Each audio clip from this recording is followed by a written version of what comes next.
What do you get when a tech visionary, a quirky sense of humor, and one of the most popular podcasts collide? Here we go again. Great to see you, and congratulations. Well, today we're breaking down Elon Musk's fascinating conversation with Joe Rogan. You will never forget what is going on in the world. From his unconventional baby names to his thoughts on artificial intelligence and why he's selling everything he owns, we'll explore all the surprising, hilarious, and even slightly strange moments that make Elon Musk one of the most intriguing people of our time.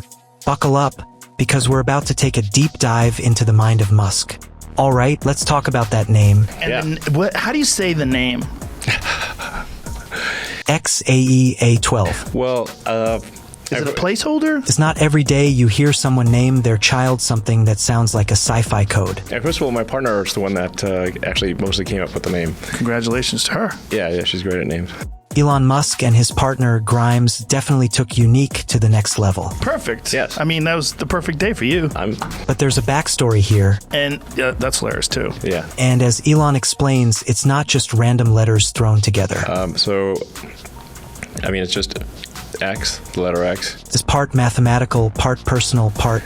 And then the AE is pronounced Ash. Well, it's very Elon. Yeah.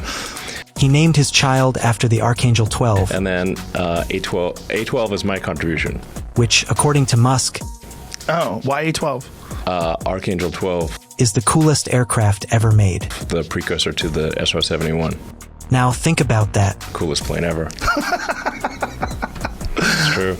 How many of us have even heard of the Archangel 12? I agree with you. I don't know. I'm not familiar with it. Let alone considered naming our child after it. I know what the SR-71 is. Yeah. This really shows Musk's love for technology, history, and innovation. The SR-71 came from a CIA program called Archangel. Oh. It's the Archangel Project. Even his children's names reflect his passion for science and engineering. May the fourth be with him. Yeah, exactly. It has to be. I sure hope so. But here's the kicker. Joe Rogan is clearly fascinated, yet a little confused. I mean, who wouldn't be? Oh. It's the Archangel Project. Oh, wow. What a dope looking plane. Yeah. Oh, okay. I get it. Yeah. Most people go with something like Emma, Jack, or Olivia. But Elon, he's on a different wavelength. And let's be real, you almost expect it from the guy who's sending rockets to space. Well, as a person who's very much into aerial travel, as you are. It's a lighthearted moment that shows how even in the most out-there conversations... That's perfect. It's pretty great. Yeah, pretty great. Musk keeps things surprisingly grounded. Does it feel strange to have a child? You've had children before. Is this any weirder? From baby names to artificial intelligence, because, of course, this is Elon Musk. Actually, I think it's better being older and having a kid. The transition in their conversation is seamless, yet wild. I appreciate it more. Yeah. Babies are awesome. 1 minute, we're talking about kids. They are pretty awesome. They're awesome. Yeah. And the next... Also, I've spent a lot of time on AI and neural nets, and so you can sort of see... Musk is explaining how babies and AI learn in similar ways through neural networks. The brain develop, which is... An AI neural net is trying to simulate what a brain does.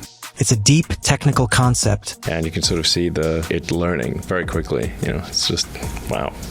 But Elon simplifies it in a way that's almost relatable. See things so you're talking about the neural net. You're not talking about an actual baby.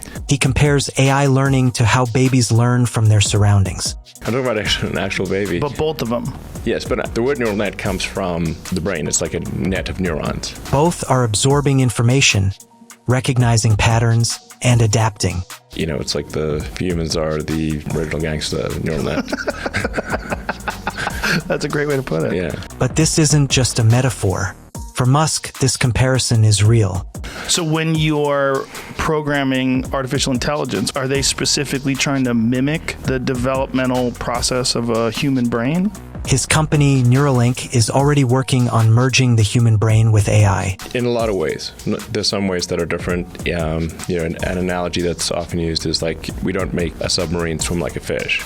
It's fascinating and a little unsettling. But we take the principles of hydrodynamics and apply them to a submarine. Musk casually throws in that AI could surpass human intelligence. Do you try to achieve the same results as a human brain, but through different methods, or do you try to copy the way a human brain achieves results? But he's just as calm about it as if he were discussing the weather. I mean, the essential elements of an AI neural net are very similar to a human brain neural net. Joe Rogan, on the other hand, Yeah, I would imagine, like, the thought of programming something that is eventually going to be smarter than us, raises an eyebrow. that one day it's going to be like, why did you do it that way? Like the rest of us, he's wondering, Like, when artificial intelligence becomes sentient, they're like, oh, you tried to mimic yourself. should we be worried? Like I said, there are elements that are the same. An aircraft does not fly like a bird. Musk has famously warned about the dangers of unchecked AI development. The way the wings work and generate lift is the same as bird. Here, though, he takes a more philosophical stance. But we take the principles of how He's not trying to stop AI, of hydrodynamics and apply them to. but rather guide it in a way that benefits humanity. I mean, the essential elements of an AI neural net are. It's almost like watching someone plan for the future while accepting that not everything can be controlled. Really very, very similar to a human brain neural net. The way Musk talks about it, it's less about fear and more about preparation, It's having the multiple layers of neurons and making sure we're ready for what's to come, whatever that may be. back propagation. All these things are what your brain does. Yeah, it's interesting, very interesting. And now we pivot to another headline grabber. Elon Musk is selling all his material possessions. You're selling your houses. You say you don't want any material possessions. And Yes, all of them. I've been seeing all that, and I've been really excited to talk to you about this. Yeah. When Joe Rogan asks him why, Because it's an interesting thing to come from a guy like yourself. Like, why are you doing that? Musk's answer is simple. I'm slightly sad about it, actually. Well, if you're sad about it, why are you doing it? I'm trying to make my life as simple as possible, I think possessions kind of weigh you down. but the implications are far deeper than that. They're kind of an attack vector. For a billionaire who could own virtually Yeah. anything, He'll say, "Hey, billionaire, you got all this stuff." Like, well, now I don't have stuff. Now what are you going to do? Musk is choosing to live with nothing. Attack vector meaning like people target it. Yeah. Interesting. Yeah. Musk believes that owning things can weigh you down, both mentally and physically. So you're going to rent a place Yeah. He doesn't want to be distracted by stuff. and get rid of everything except clothes? No, I said like almost everything. So it's like, Keep a couple Teslas. It's a fascinating mindset for someone who, the things that have sentimental value for sure, keeping those, by society's standards, has made it. You feel like people define you by the fact that you're wealthy, But for Musk, owning mansions and luxury cars doesn't define success. and that they define you in a pejorative way. For sure. I mean, not everyone. In fact, it seems to do the opposite. In recent years, billionaire has become a pejorative. Like it's a pejorative. It's like that's a bad thing. He talks about how possessions can become a burden, I mean, I think it doesn't make a lot of sense in most cases. If you, especially when people criticize him for being wealthy while trying to solve world problems. how does this wealth arise? It's if you organize people in a better way But Musk shrugs it off like it's no big deal. to produce products and services that are better than what existed before. Joe Rogan laughs and seems genuinely surprised. Part of it is like I have a bunch of houses, but I don't spend a lot of time in most of them. But Musk shrugs it off like it's no big deal. That doesn't seem like a good use of assets. Like somebody could probably be enjoying those houses and get better use of them than me. He's focused on his goals, and everything else, including personal wealth, is just a Does it really distraction. make sense for me to spend time designing and building a house? And I'd be real. This minimalism is a sharp contrast to the image most people have of billionaires. Or should I be allocating that time to getting us to Mars? I should probably do the latter. So, But it makes sense in Musk's world. like what's more important, Mars or a house? I like Mars. Okay. Is that really how you think? After all, this is the man who's trying to colonize Mars. Planning on a trip to Mars or getting people to Mars? Yeah, definitely. He's got bigger things on his mind than real estate. You can only do so many things. Right. Right. So how are you going to? Well, I don't know how you do what you do anyway. One of the most refreshing parts of this conversation comes when Musk talks about the importance of making stuff. I think fewer people doing law and fewer people doing finance and more people making stuff. He's not just talking about rockets or electric cars. An overallocation of talent in finance and law. He's talking about the basic human need to create, to build something tangible. Manufacturing used to be highly valued in the United States, and these days it's often looked down upon, which I think is wrong. Musk argues that too many people are stuck in abstract jobs like finance or law, where they don't actually produce anything. Basically, too many smart people go into finance and law. This is both a compliment and a criticism. He doesn't mince words here, and it's clear he feels passionately about this. Yeah. Well, that would certainly be better for all involved if they made better stuff. Yeah, absolutely.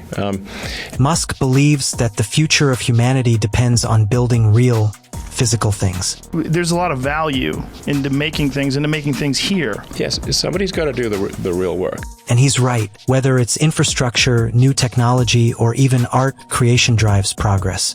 Like making a car, it's an honest day's living, that's for sure. It's a call to action, especially in a world where many people feel disconnected from the physical results of their work. Or making anything really, or providing a valuable service, good entertainment, good information. These are all valuable things to do. Musk emphasizes that we need more people innovating, not just shuffling papers. And considering his track record, Tesla, SpaceX, Neuralink, he's clearly practicing what he preaches. Yeah. Well, that would certainly be better for all involved if they made better stuff. As Rogan listens, you can tell he's intrigued by this perspective. It's a reminder that, despite his wealth and success, Musk still sees himself as a builder, first and foremost. And that's perhaps the most human aspect of him. He's driven by a desire to make things better, whether that's through technology or simply encouraging others to roll up their sleeves and get to work. So, what do we take away from this conversation? Musk gives us a glimpse into a mind that's always thinking about the future, from how we name our kids, to how we prepare for the rise of AI, to why it's important to live simply and focus on what really matters. It's clear that Elon Musk is playing a different game than the rest of us, and yet, his message is surprisingly relatable. Create, innovate, simplify, and always keep thinking about what's next. Thanks for watching this breakdown of Musk's wild, thought-provoking interview on the Joe Rogan Experience. If you enjoyed the insights and want more deep dives into the minds of influential figures, make sure to hit that like button, subscribe, and tap the notification bell. Until next time, keep dreaming big.